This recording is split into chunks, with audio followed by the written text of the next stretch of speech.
ఈ mushroom cultivation agriculture activity పర్టికులర్గా ఉద్యానవన శాఖ హార్టికల్చర్ క్రాప్స్లోకి వస్తుంది. దీనికి గవర్నమెంట్ సైడ్ నుంచి చాలా వరకు సబ్సిడీస్ వస్తున్నాయి. ఈ సబ్సిడీస్ అన్ని ఉద్యానవన శాఖ వాళ్ళే ఇస్తారు, హార్టికల్చర్ డిపార్ట్మెంట్ వాళ్ళు. ఒకటి ఎన్హెచ్బి నేషనల్ హార్టికల్చర్ బోర్డు, ఒకటి రెండోది స్టేట్ హార్టికల్చర్ బోర్డు ఇస్తారు. స్టేట్ హార్టికల్చర్ బోర్డు 40% సబ్సిడీ ఇస్తారు. నేషనల్ హార్టికల్చర్ బోర్డు వాళ్ళు 25% సబ్సిడీ ఇస్తారు. ఇవి సెక్యూరిటీ బేస్ మీద ఇస్తారు, బ్యాంకు లోన్ ఇస్తారు. సబ్సిడీ కూడా వస్తుంది వీటికి 25% సబ్సిడీ సెంట్రల్లో, స్టేట్లో 40%. అది కాకుండా ఇది ఎస్ఎస్ఐ కింద కూడా రిజిస్ట్రేషన్ చేసుకోవచ్చు. మష్రూమ్ కల్టివేషన్ అనేది ఇండోర్ యాక్టివిటీ కాబట్టి అండర్ ఎస్ఎస్ఐ కింద మనం రిజిస్టర్ చేసుకోవచ్చు.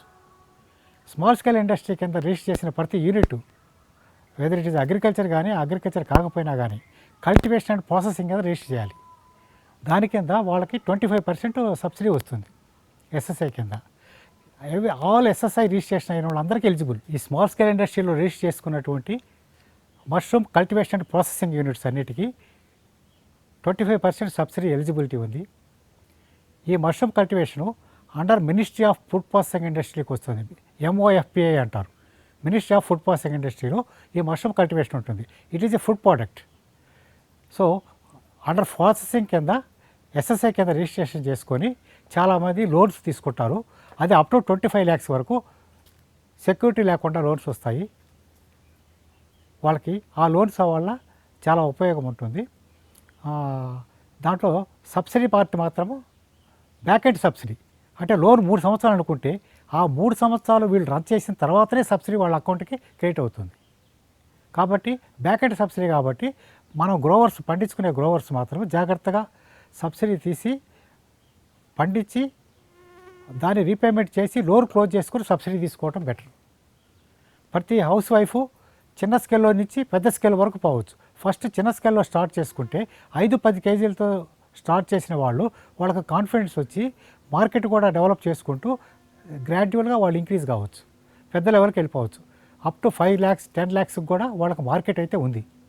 వాళ్ళు పండించేది కాన్ఫిడెన్స్తో పండించాలి, ఫెయిల్యూర్ లేకుండా జాగ్రత్తగా అన్నీ చూసుకుంటూ పండించాల్సి వస్తుంది. ఈ మష్రూమ్స్ అనేది దీని సెల్ఫ్ లైఫ్ తక్కువ, 2-3 daysలో పెరిష్ అయిపోతాయి.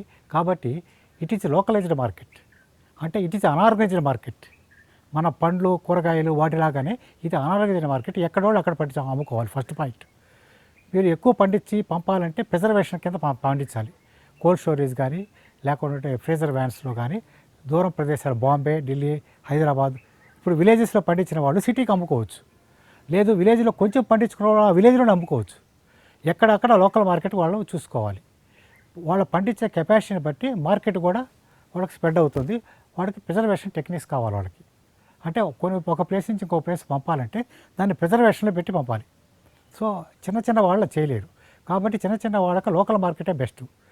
లోకల్ మార్కెట్ ఒక విలేజ్లో ఒక 10 kg మష్రూమ్స్ పండిస్తే ఆ విలేజ్లో అమ్ముకోవచ్చు 10 kg. 10 kg కూరగాయలు అమ్మినట్టు 50 kg కూరగాయల విలేజ్లో అమ్మగలిగినప్పుడు ఒక 10 kg మష్రూమ్స్ ఆ విలేజ్లో అమ్ముకోవచ్చు.